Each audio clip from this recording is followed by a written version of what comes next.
Hey guys, welcome back to another episode of the Litecoin Underground podcast. This episode, we've got Matt Ahlborg from Bitrefill, who, if you don't follow him and pay attention, he puts together these extremely useful threads about usage on Bitrefill. Now, we're talking about BitPay a lot in the Litecoin community because Litecoin has taken over as the number one crypto on BitPay. The most used. In Bitrefill, we're seeing some of the same trends. Are we number one? Are we number two? No, but we're far ahead of where we were, a month ago, 6 months ago, a year ago. It's just continually growing. So they're seeing the most usage they've ever seen on Litecoin at Bitrefill. And we kind of dive deep into this. This is a two-part interview. I broke this up into two episodes. The first half, we talk a little bit about Bitrefill, but a lot about just privacy and MWeb and what that might bring and kind of some of the use cases around the world. And the second episode is going to be more into the statistics of Bitrefill.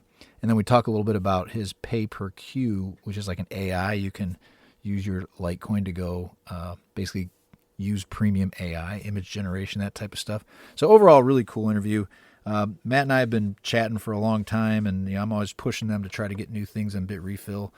I'd recommend you reach out to people when you're on Twitter, or maybe you're on Facebook or Telegram or Discord. You know of somebody that has a service that isn't offering Litecoin, or there's something you'd like to see them add to Litecoin, like Mimblewimble, VPM, that type of stuff. I've been trying to push them for zero confirmation transactions.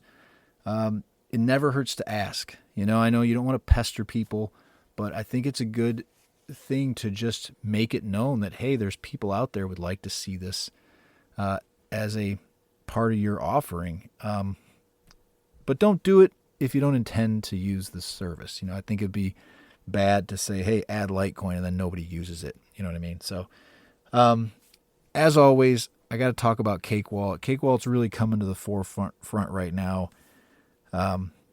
MWeb, or VPM as we're calling it, is getting added to Cake Wallet. You can go test it right now, but it's like supposedly within the next week or two it's going to be live. And these guys are always trying to be on the forefront of adding service and options and making their UI better. And so I'm always happy. I'm not saying that just because I'm a sponsor, they're a sponsor, but also because I use this wallet consistently. So it's got all in one. As they say, I'm going to tell you when I read what they tell me, because if I just say it myself, it won't sound natural. So they make using crypto a piece of cake. You can spend your crypto at hundreds of places with gift cards using Cake Pay. If you haven't used Cake Pay, it went away for a while and it came back. So you can go in and buy a gift card of the exact amount that you're going to use. So you go to a restaurant, you include the tip, boom, boom, you're done. You don't have to carry these gift cards with excess balance around all the time. It's compatible. It's got mobile and desktop operating systems and privacy features, Bitcoin silent payments, Monero, VPM, or MWeb as some people like to call it. You can do custom nodes. You can coin select in the wallet. All those great things. They just continue to add, it seems, and that's always great for the user. So, all right, very long intro. Sorry to bore you with it. I'm excited for this episode, and come back for more. I appreciate you guys listening always, and follow and subscribe everywhere you can, and have a good one. Bye. All right, hey guys, everybody, it's back for another episode here of our new Litecoin Underground manifestation with Animal. Myself, and this week we've got Matt Ahlborg in from Bitrefill, I guess head of data and research according to his handle there, his tag. And we're doing a couple things. We're going to cover not only a recent thread he had that really laid out statistics for Bitrefill. He make one of these maybe it seems like every 3 to 6 months or something like that, Matt. It's very extensive. Obviously, as Litecoiners, we're seeing usage grow on all these platforms. Bitrefill is not any different, but it's really interesting to understand maybe why that's happening. And that's what I like about Matt. And he and I have actually been chatting for quite a while about a number of different things. I'm trying to push him to make call it light refill. He just refuses. But maybe lit refill would be better. But Sounds yeah, and then good. he's got also a new kind of pay per view or pay per queue, he calls it, um, AI model where you can use your Litecoin to basically engage with premium AI without having to have a monthly expense. Just use it at your convenience. So, Matt, thank you for coming in. Um, what is your exact, or how long have you been with Bitrefill? Oh yeah, I think at least 3 years. I think going on 4 years. So yeah, I think I joined right after COVID began, and I started off in a part-time capacity and then transitioned to full-time. And then last year, I transitioned back to part-time so I could work on a few projects that I wanted to do on my own. And PPQ or pay per queue is kind of what I chose to go with for the last year. Yeah. Can you give me like a little? I mean, I don't know how much if you've been there for 4 years. What's the history of Bitrefill? Was it? I know it's one of the biggest. Is it the biggest, probably crypto company in the world at this point? Well, so in terms of commerce payments, we believe we are. It's hard to get data on that. A lot of companies don't share that type of information, but Mm-hmm. we made kind of a guesstimate. I think we were looking at like Alexa statistics, like how many visits each of our, competitors was getting and that type of thing, and kind of made a guess that we were probably the biggest. But yeah, Bitrefill has been around for almost 10 years now. That makes it a dinosaur in crypto years. Um, we started off, or Bitrefill started off selling mobile top ups. So you could bring Bitcoin and you could buy mobile data, mobile minutes in many different countries around the world. That wasn't like a huge hit. I, this was all before my time at the company, but as far as I understand, it had some steady growth, but it was never really a big thing. And then eventually we added gift cards, and gift cards were the thing that kind of lit the fire for Bitrefill. And I believe that happened in late 2017, early 2018, something like that. Maybe it was almost till 2019 actually, but the gift cards were the thing that really kind of lit lit everything on fire with Bitrefill. And yeah, ever since then we've just been iterating on expanding our product line. We had U.S. bill pay come online last year, and to the extent that you could pay your electric bill, your water bill, your credit cards, all that stuff with crypto. We had to pull back on that. I think, yeah, for some regulatory reasons, crypto winter in the U.S. and Operation Choke Point, and I'm sure you guys have all heard of that stuff. Mm-hmm. Um, so it was kind of that flavor of things. But we've added other products. We have eSIMs now, where anywhere in the world you go, you can top up your phone with your SIM card, basically digitally. So you land at the airport in whatever country you're going to, and you can instantly like have a month plan of data to work with. So um, yeah, and we just keep expanding as much as possible to different countries, different products. Um, and yeah, we're here today. We do think we're the largest commerce company in the whole space, and so when we offer like a myriad of different payment methods, we feel like we can make some good observations on like the trend of the space as a whole.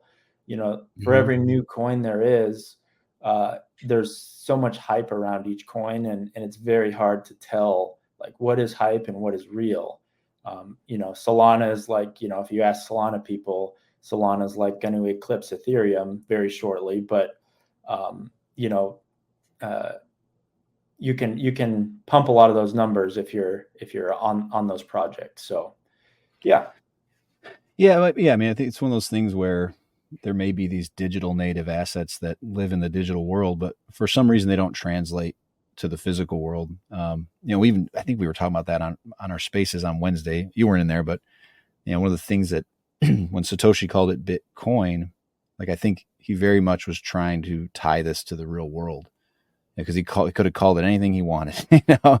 But choosing to call it a coin, I think, is interesting, and I wonder even if that has an impact on how people view them as, like, you know, Litecoin, Dogecoin, Bitcoin. These are money, where these other Solana, Ethereum kind of live in this Web3 world, and they are less likely to use them in the real world, maybe less likely to accept them, type of thing. But so for the most part, you're just dealing with people that they're choosing. Obviously, they're converting their crypto in some way into ideally a real world good, right? Whether it's a Yep. cash card or it's going to be at a specific vendor.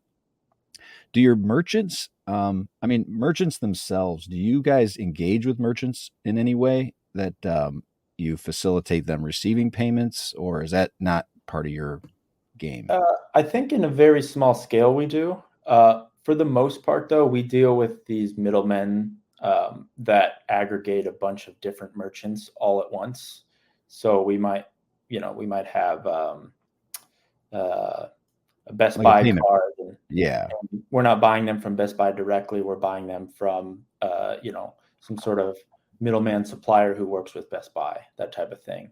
Okay. Um, yep. Okay. Yeah. I mean, I'm interested. I mean, we can get into that. I think we should dive into this thread because it is Yeah. a little extensive, you know, but that's, in my opinion, that's a really good thing. So if you guys aren't, you should follow Matt. Your tag is, well, let's go to the top of this. Hold on. I think it's right at the beginning.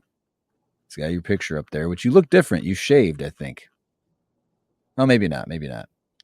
Yeah, I had a little more of a beard back then, but Matt Ahlborg. You were younger too, probably. yeah. I've been young. Every single picture of me is younger. That's an old Mitch Hedberg joke, I think. Every picture is in the past. All right, an old picture of me. So I don't know if you want to try to go through this as a.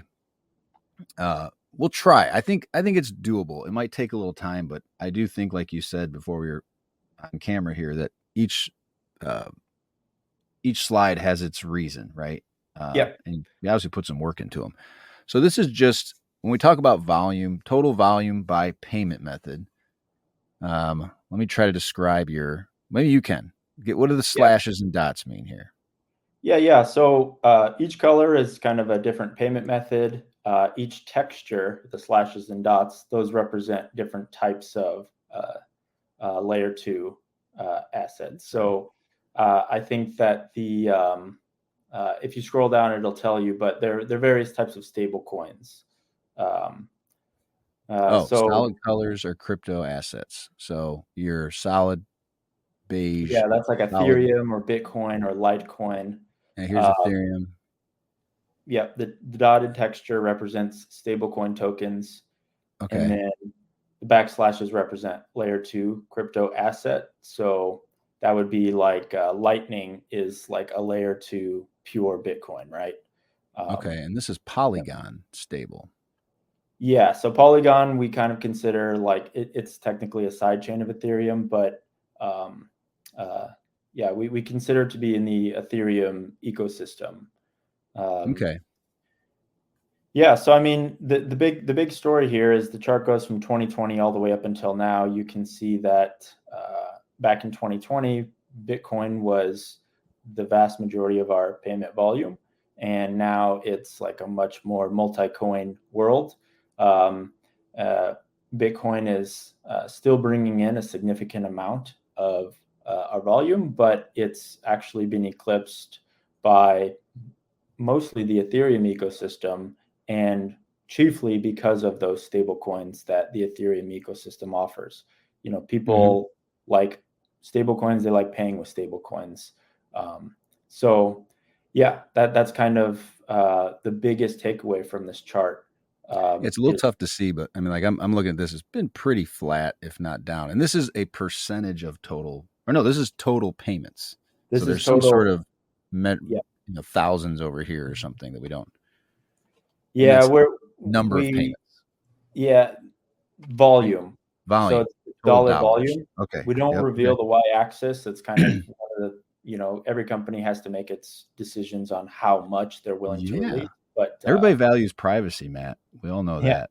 Optional privacy is something we all deserve and should exercise. Okay. So that's total dollars and I'm obviously using Bitcoin as the foundation. You can see it's been pretty flat, maybe a slight downtrend. With Lightning, it's pretty flat. Yeah. Ethereum's all over the place, probably based on the price of Ethereum, I would guess. Yeah, we do see when the price goes up on these assets, we do get more sales. People are, I guess, selling off more of their profits, that type of thing. That's definitely a phenomenon on our platform, but that's not the sole thing going on. It's just one of the larger factors. Yeah, it's interesting because it's hard to tell here what, obviously, Litecoin's this area. It's hard to tell where it's growing. I think you bring that up later. Yeah, in the next slide, you can see the monthly active users and how there's these different events that trigger spikes. Yep. Like the launch of Chivo in El Salvador. Exactly. Yeah. So when that happened, every person in El Salvador got $30 in Bitcoin.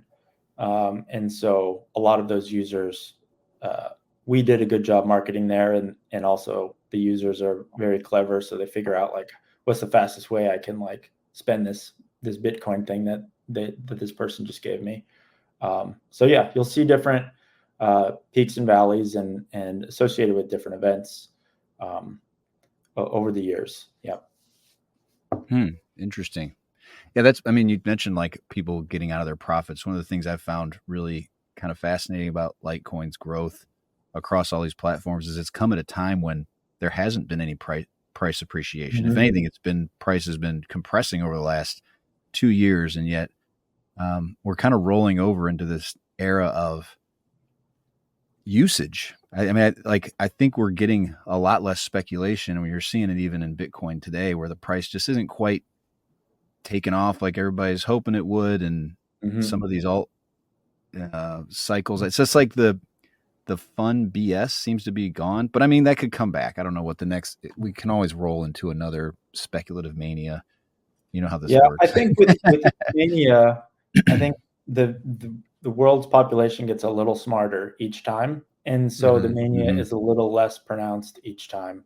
And yeah, regarding Litecoin, it like basically very few coins, and there are shades of gray in this, but almost all of crypto has been pure hype up until now in terms of the proportional amount of good that it delivers the world.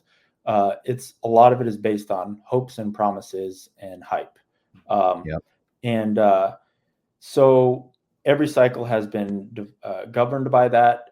The price of all these assets has been governed by that. And so we are maybe for the first time entering a phase where like actual fundamentals start determining the direction of the price of the asset. And so, with Litecoin in particular, you're right, it's been on a downtrend in price for years now.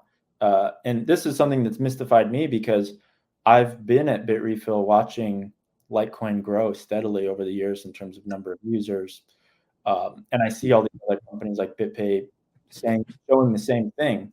So that shows, statistical significance of a trend, right? When multiple sources are showing the same thing. And yet the price has gone down still. And I think what that tells me is that up until now, it's still, the market is very much governed by hype. And Litecoin, very similar to Bitcoin in many ways, doesn't have a lot of that hype around it. It's boring, so to speak, and I don't mean that in a negative way. I kind of mean that in a positive. Hey, I live it. It's like it's a clone of Bitcoin, and over the years it has diverged and done some interesting things for sure. But there's no sexy like founder. There's no like Wow, I wouldn't say that about Charlie. Come on. Yeah, yeah. My bad, Charlie. My bad. Well, there's no Michael Saylor. There's no guy buying billions and pumping it daily. With millions. Yeah, exactly. And it didn't benefit from an ICO where like 20% of the coins are dedicated to marketing and basically tricking people into investing in said coin. Yeah, it's I think that's probably why Litecoin has gone down over the years in terms of price. but maybe we're entering a new phase where people actually start looking at fundamentals. I hope Yeah. so. Yeah. I mean, That is the hype. hope. Like as people become more and more aware of what these things are, as they learn what the difference is between a token and a coin, my hope is that they'll gravitate towards things that are hard, that are harder than a token, that aren't just being pumped by millions of dollars of the creators' bags, right? Yeah. I read, so if you go to coinmarketcap.com, you'll see the little icon for each coin. And this is a website that most popular web price listing website. Right. And you'll see Polkadot is like number 12 or 15 or whatever it is. And it's the only one that's animated. The coin is like, it's a little GIF where the coin, it shows the animation. Mm-hmm. And when you actually look into the budget of Polkadot, they paid like something like $700,000 just to make their little coin animated on that website. It's just, Wow. it's crazy No way. and sad and ridiculous all at the same time. Just shows you like the kind of budget that these coins have. There's so much money that was pumped into. You look at projects like EOS, like nobody ever even talks about EOS anymore, and it's sitting on like an insane amount of Bitcoin still that it collected in its ICO back in the day. Yeah. Yeah. My thought is with the speculation does run out. One of the things that I think there's a couple things that have happened in Litecoin's history that I don't know if they were conscious decisions or not. But just sticking so closely to Bitcoin is probably one of the best things that Charlie did by not messing with the code too much to make it so simple to implement. And if you look at like ATM availability, Litecoin's even ahead of Ethereum. It's number 2, and it's not far behind Bitcoin. And so I think that's probably been the best thing they've focused on, is that it's everywhere, so that there's that familiarity. There's that kind of it's been around a long time. I can trust it. It's reliable. And the best advertisement for it is to use it. People just go. I look at these like dips and we'll we'll probably go into this. I don't want to drag this out too long in this, but you're going to see as those we've seen this price spikes and fees on Bitcoin, people move to Litecoin and they don't come back. Like a certain portion of them don't go back to Bitcoin because like fool me once, shame on you. Fool me twice, shame on me. Right? Once you've paid a $10 fee, you're like, well, I'm just not going to do that anymore. I'm just going to use Litecoin. Why would I mess around with Bitcoin? It's slower and more expensive. And so that's been the best thing. It's like that. Unless you're denominating in Bitcoin because you believe it has, it has the ETF, it has all of this brand name recognition. In that case, you would have, your main stack would be in Bitcoin, and then you'd transfer over to Litecoin.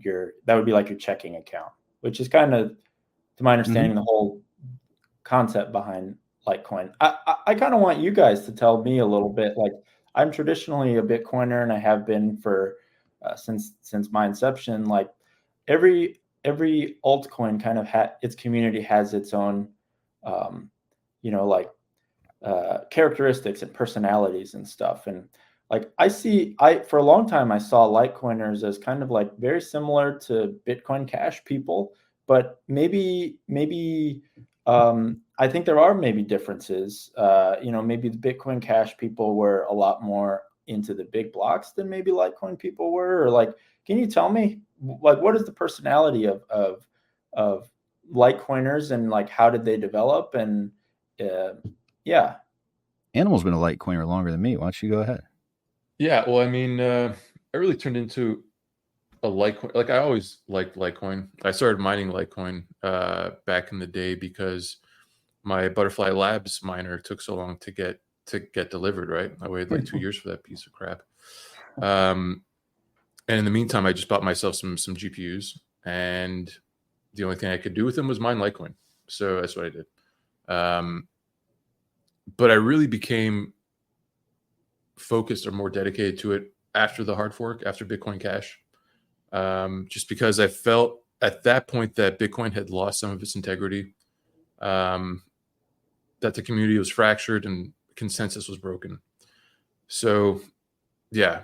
And at that time also, Dogecoin had just been merge mined with Litecoin, right? So I saw these two communities where these two chains on the one hand were acting antagonistically towards each other, and on the script side they were acting cooperatively. And I just thought that was a better bet long term.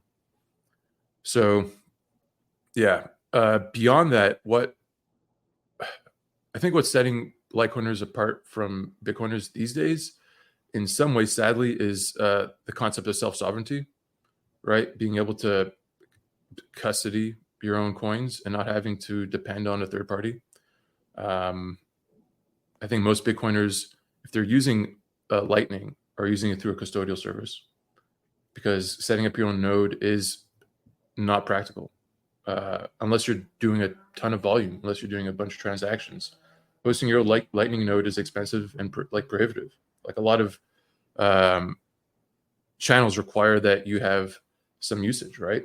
A certain amount of monthly certain channel size or something like that. Yeah. And to maintain that, it's just, even for someone who's technical, it's a pain in the butt and expensive, right? Like, so yeah.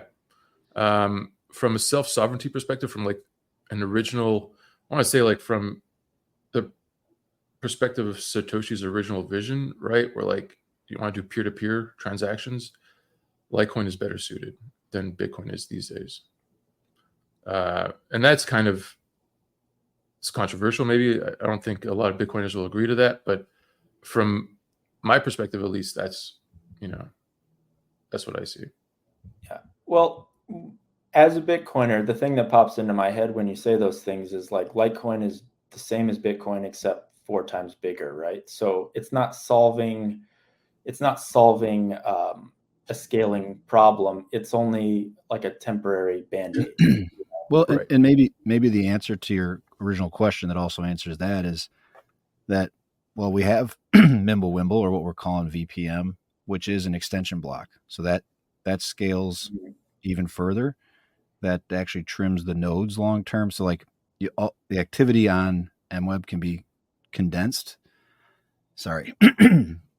A lot more. I don't understand the technicals of it, but essentially they consolidate all the transactions that happen on MWeb to a much less data on chain long term. And I say this about all coins. I don't understand why everyone thinks today is the final form. Openness to change and an ability to get community momentum in Litecoin is much easier than Bitcoin. Not only because the community is a little smaller, there is some value in the fact that Charlie and the Litecoin Foundation, if they get behind something, it generally is going to get more momentum. So that may sound like a really silly thing to have that kind of, I don't know. I think though like that a wise sage in a way. But like, so things like we've talked about drive chains, they've been talking about Bitcoin for 8 years and it can't happen. You can barely get Opcat that was already on Bitcoin. So that stagnation, and the problem is the community's become so laser focused on price. They don't want to mess with anything. And in my opinion, that's really, you're putting yourself in a big disadvantage. And I've said this just on Spaces Wednesday. If fees start to go up on Litecoin, if it gets full and we start to see fees go up, I don't think it's a smart idea to say, let's turn away customers because fees are too high. We should be open to saying, all right, let's go to 2 megabytes until we do find a solution. Because like if Bitcoin had not said like Lightning's the future, today let's just double block space until we figure out Lightning. Think how much more users would be on Bitcoin today if it never got to 10, even 20 cents, 30 cents. That starts to just feel very expensive for someone in these parts of the world we're going to talk about. And I know what you're saying when you're going, hey, people want to make this Bitcoin their unit of account. But if you're actually using the money and you're losing 1, 2, 3, 5% of your money every time you spend it, you're not saving anything. You're losing. So 2% times 100 is all your money. I think there's so many gray areas and trade-offs, but my Litecoin would have all of these problems if it got to the size of Bitcoin. I feel like the community would be much larger. You wouldn't have a wise sage as to the degree, and the wise sage might become the evil emperor, for all we know. True. Yeah. And, so you're always the bigger you get, the politics are always going to become a bigger thing. So I do agree, though, that there is, Bitcoin's ethos has been kind of like, it has become more price obsessed, but I think that the same would happen to Litecoin if it started skyrocketing in price. You would start seeing a cabal of people in Litecoin say, like, let's just keep this price increasing and screw everything else. And they would become a very powerful block of people, I'm sure. So, yeah, I don't know. It's tough to say. I do think there is definitely the cultural difference. There is a real cultural difference between Bitcoin and a lot of other coins, and there is more willingness for change in particular coins and stuff like that. But do you think that Bitcoiners would be so resistant to block size increases had Bitcoin Cash not succeeded in forking? If Bitcoin Cash weren't around, for example, like, because I feel. Give me the question again. So okay, let me just tell you what my thought behind it is. Bitcoiners right now, they're really against increasing the block size. Like, it's kind of taboo to even discuss such a thing now. But beforehand, before Bitcoin Cash, it was a discussion that people were having. Yeah, it was considered a viable solution and almost a necessity over time that a block size would be done, right? Like, it would it would have sounded silly, but given that Bitcoin Cash succeeded in forking and has survived this long, there's a question of saving face that Bitcoiners are doing now, where, like, they can't admit that they do need a block size increase. They kind of painted themselves into a corner with that, and so they're forced now to develop laterally, right, with L2s.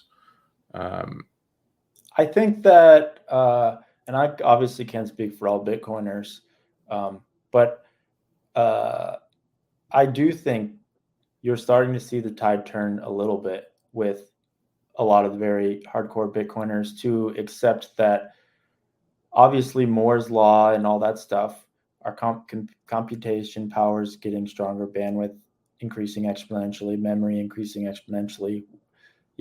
Most very smart people in Bitcoin acknowledge that it's okay to increase the block size on a long time scale.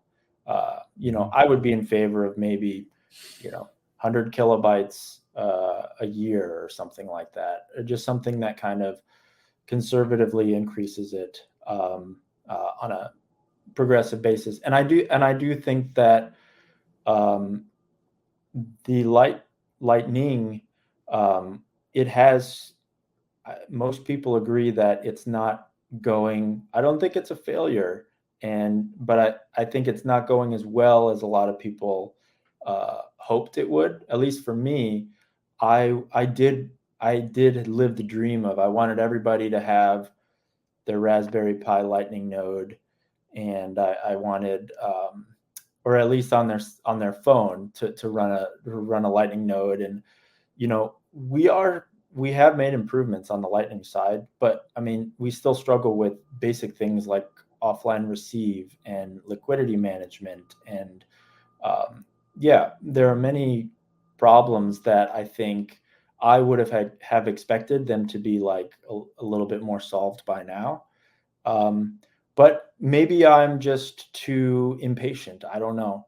But I do think that maybe if you were to go back in time and you saw that Bitcoin had like 80% of the entire market at the time of the big Bitcoin Cash fork, and now it's down to, there's like thousands of altcoins, and the Bitcoin dominance, even though it has been rising in the last year, it is nowhere near where it was in like 2017, right? So maybe there would be more people who would have said like, wow, we should really rethink, how strict we're going to be with this block size thing. I think at the time, yeah, I was on the Bitcoin Reddit back in those days, and that's where that was the center of the conversation, right?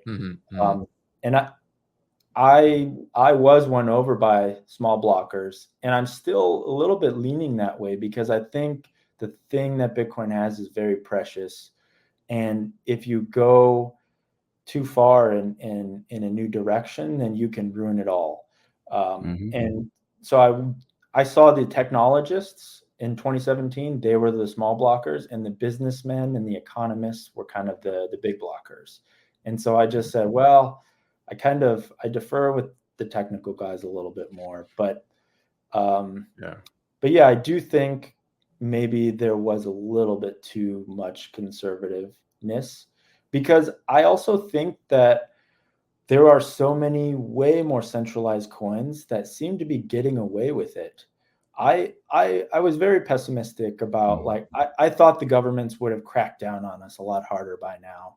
I thought that decentralization was like just absolutely paramount, and we need to maintain that, because the governments are really going to come at us hard. But I haven't seen that. I've seen, maybe we haven't seen it yet, but from what I've seen is like governments are disorganized. They can't do things quickly. They're very stupid. They don't even understand what's happening most of the time. Like I think now they're starting to really understand what cryptocurrency is, but up until like 2022, most governments still just looked at it as this toy plaything, and they didn't see it as any threat to them or anything like that. Yeah, now they think they can get the votes, so they're paying We attention. we did an interview with a guy who created the Breadcrumbs app, which is kind of a tracking software that he developed for the common man, and he says he works a lot with local police who are trying to track down people who defrauded other people, right? Like tracing where the funds ended up, kind of thing. And he's like, they have no clue what's going on. You talk to them, they don't understand this stuff at all. Even in the It's like cases for us, that I they don't do, understand the tracking, but it's fairly simple if you can tell the story properly. But it's just kind of the second you start getting into technical jargon, it's people black out. And I had a guy on Spaces last week. He was talking about. He said, "Well, just go to GitHub," and I'm like, "Dude, that's where you lose me. I don't know. I'm not yeah, a developer at all. I consider myself a smart guy. I look at that GitHub thing and all those libraries, and I'm like, I don't know. I don't know where to begin." yeah, So just you got to think about what you're dealing with, but you can only rely on that for so long, because what happens is the less knowledge they have, the more likely they are to crack down more harshly, and even the general public will go along with it, because they'll just say, like, look, Monero's being used for all these business hacks that are billions of dollars, so Monero's no go. Now, okay, it becomes MWeb on Litecoin. We got to be aware this is gonna. I think, like you, I think it is coming at some point in time, and Tether has ingratiated itself with the Fed essentially by buying U.S. bonds, and so I think they're getting a pass there, and maybe and that's they're the right way working to with do it. law enforcement too. They're freezing addresses when the government wants them to, and that type of thing. Mm-hmm. Yeah, I Yeah, we're in think this that's kind where MWeb has a difference, right? Because it's opt-in. So anytime you want to go to an off-ramp, you go to your Coinbase or Kraken and stuff, you can peg out straight from an MWeb wallet into your Coinbase or into a Coinbase account. But yeah, if But ever they Coinbase suspect, can know that it came that way, right? yeah, they will. Yeah, So that's kind of the same it's problem as definitely Monero. well, putting a risk. kind of. They Yeah, can kind well, of know, because it'll come from a Litecoin address. It'll come from it'll an come. LTC address. Won't it come from the? It'll come from the MWeb address. So, like, if you didn't know, if you look on the blockchain, every block on Litecoin, there's an address with like, I don't know, 80 or 70,000 Litecoin. That's the MWeb address. So when you peg into MWeb, you're just sending, essentially the MWeb client is sending your Litecoin to that address, at which point there's something that tracks all the coins in there, right? So yeah, when you peg out, you're sending from that address, and Coinbase receives from it, right? So they know. I don't think that's true. I don't know that that's true. I don't know if it moves into your, I think maybe it pegs back into your main wallet, and then your wallet generates a new address. But I could be wrong. And if not, maybe you got to take that one step. That might be a feature on a wallet to say, send to my main and then send out next block kind of thing. Even if you take a step like there, it's tainted, right? It'll be tainted with the MWeb address, right? So like, every tech that I've ever seen, there is a way to tell that it comes from, if it's mixed, if it's you can tell using Chainalysis and whatnot. Exactly, yeah. But so my point with that was that you can receive it, and Coinbase, if it's a large amount, they're going to question you about it. They're going to ask you, where'd you get this? Literally, there'll be a pop-up on your screen. It's like, you got to tell, we need some more information, buddy. Right. And so that's how I think that's how MWeb will survive, because people will either, at that point, they'll have to disclose where they got it from, or if they can't, then they'll get busted, right? So the on-ramps, and the off-ramps rather, and the fact that every Litecoin is mined in the ClearNet space, I guess I'm gonna call it, like non-private, transparent ledger, kind of makes it so that, when you're coming back to an exchange, they've colored the coins, and they have the right to ask you the right. I guess that's what it is. Yeah, it's similar to Lightning. Really, that's how Lightning is. Anything can happen on Lightning that's untracked, and when you come back from a Lightning channel, it's the same. I mean, I don't see what the difference would be. I think there is a difference. If you're paying a Lightning payment through the Lightning network and it ends up at a place like Coinbase, I think it is harder to track in many cases, because the way Lightning works is you have very limited information beyond the node that you are connected to. So Coinbase is connected to some outside node. They know that outside node, and I'm sure they've signed agreements with that outside node, certain KYC, AML type compliance agreements, but they still don't see if that company, it's very hard to prove that company is following those things to the T. And it's very hard for that company to enforce those same rules on all of the nodes that it's connected to. So yeah, it's a fascinating discussion about how different network topologies can achieve true privacy and true untraceability, and to what degree you can get that untraceability and not piss off regulators, right? I find it very interesting how Mimblewimble, it's not only a privacy thing, but it's also a scaling thing, right? So you can kind of market it to regulators as well, we did this thing for scalability, and yeah, it increases privacy a little bit, but it's mostly for scaling. And the same thing with Taproot on Bitcoin, Schnorr signatures, and you're achieving privacy, but you're also achieving scalability at the same time. So it's a little bit easier to make an argument with regulators to accept these types of things.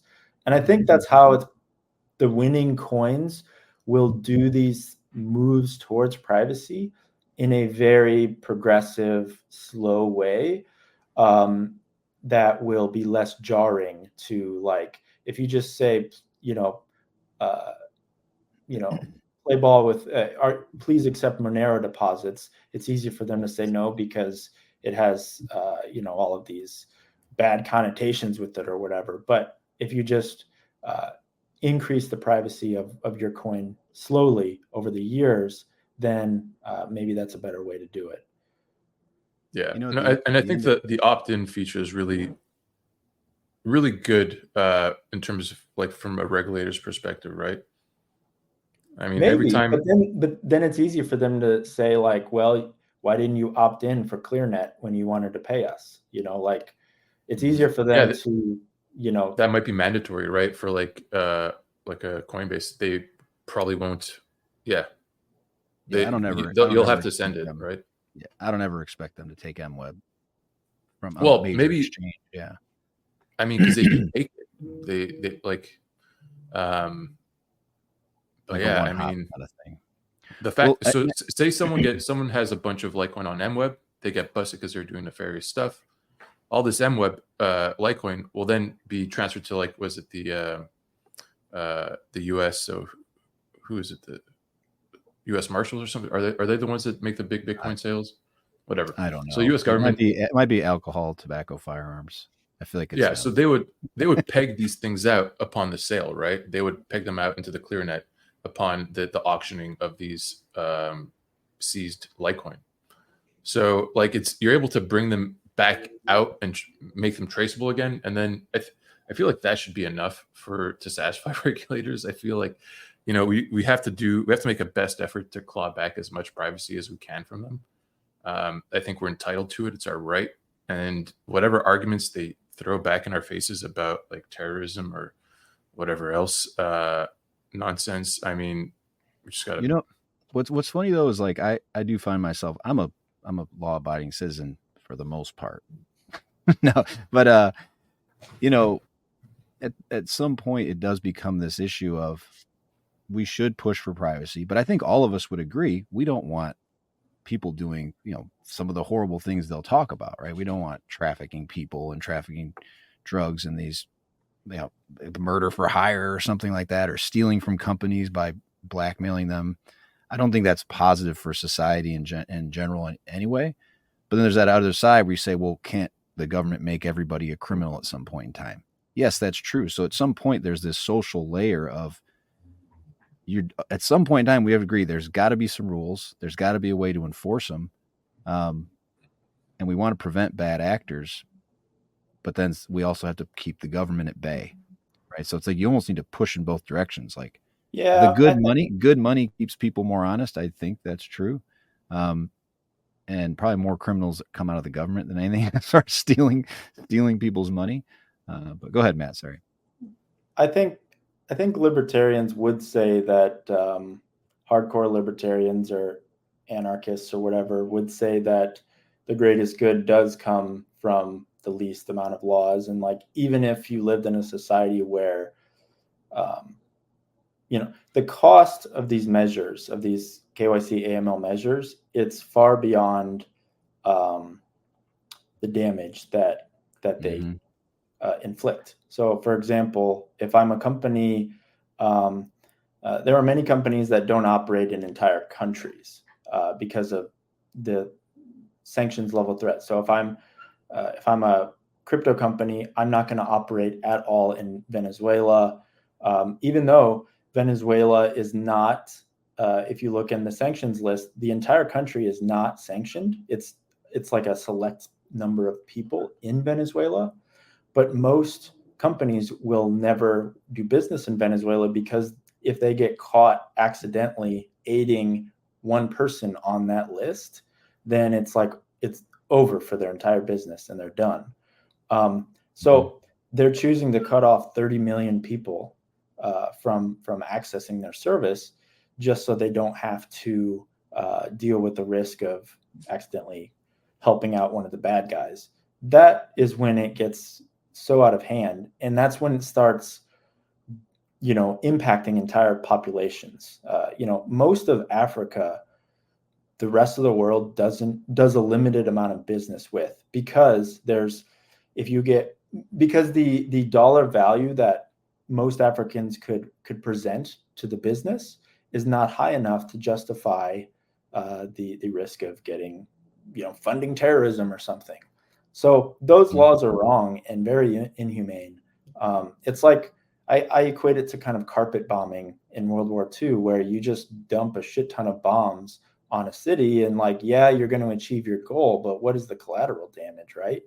And it's the same thing with these financial laws around, so back to your statement of of course we don't want child pornographers to get away with what they're doing. We don't want human trafficking to get away with what they're doing. But it's very easy to ignore the cost of all of that stuff on innocent people because, so. Well, but I think it's finding that sweet spot. And, again, I'm not going to sit here and say like MWeb solves all these problems, but, that there's general privacy, but there's also a way, like I look at it as like plausible deniability. Like I think that for the most part, people should be able to keep everything private.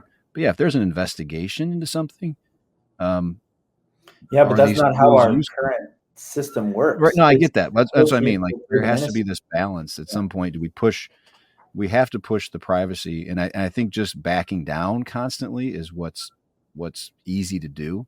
But I think as we push, it needs to generate a conversation. And again, I like Monero. I like that Monero exists. Frankly, I think it's a tool that, thank God, it exists long term. It could be a savior in some instance, but I think their hardcore everything private does turn a lot of people off. It can become a hindrance to adoption, hindrance to anybody getting access to it. And like you said, the 30 million people how many people will never see or touch Monero because it's illegal? A lot of them. Exchanges in their countries don't support it. Yeah. Yeah. I mean, it's just going to be, I keep equating it to, it's like an illegal drug. It's like normal people, 99% of people that are law abiding citizens are just like, you know what? I don't want to mess with it. I got enough going on in my life. I don't need to risk my freedom to buy this coin. What am I getting? It's just not worth it to me. So like, I think that's where maybe this can toe the line of having it. If you want it for your day-to-day transactions, that privacy, great. But maybe it's not as much of a seen as a nefarious thing, I guess. All right, guys, join us for part 2 on the other episode. As always, thanks again.